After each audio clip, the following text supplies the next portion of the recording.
Amaliya xanım, toksik münasibətlərdə insan psixologiyası necə pozulur?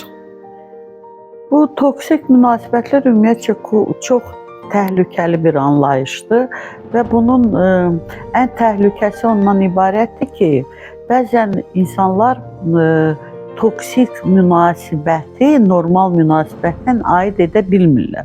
Çünki onların heç toksik münasibət haqqında anlayışı yoxdur.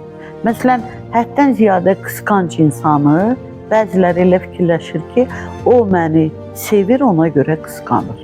Hətta bəzi qadınlar deyir ki, məni döyür, sevir, ona görə döyür. Təsəvvür edin, belə yanlış toksik münasibətə anlayışı olanlar da ola bilər. Yaxud uşaqlıqdan öyrəşibsə bu insan ki, onu aşılasılar, onu tənqid etsilər, ona qarşı yanlış münasibət olsun, o yanlış münasibəti də xoş kimi qəbul edir. Bunun kökü tamam dərinə gedir. İnsan doğulanda insan üçün ən böyük tələbatlardan biri psixoloji bir termin olaraq deyirik sığallanma. Sığallanma hərfi mənada sığallanma deyil də. Tutalım, insanla rastlaşır, biri o birisinə deyir salam, bir sığallanma göndərir. O birisi deyir salam necəsən ikisini. O birisi deyir salam yaxşıyam, sən necəsən, uşaqların necədir? O birisi cavab verir əla. Bu biri 10 dənə göndərdi, o birini. İndi bu sığallamalar mənfi ola bilər, bir də müsbət ola bilər. Sığallamalar sintetik ola bilər, sığallamalar iynəli ola bilər, sığallamalar sünni ola bilər. Və indi sizə bir dənə iynəli sığallamanı göstərim. Məsələn, insan birindən rastlaşır, deyir, nə qəşəng paltarın var, second handdən alıbsan. Əvvəl qəşəng dedi, sonra second hand, iynəli sığallama idi. Və uşaqlıqda elə uşaqlar var ki, onlara heç bir sığallama vermirlər.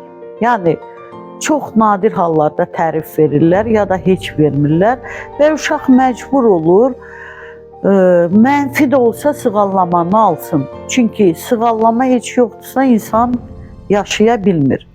İndi toksik münasibət olan insan bu öyrəşib axır mənfi sığallamanı almağa. O artıq mənfi sığallama ilə yaşayır və bundan zövq alır.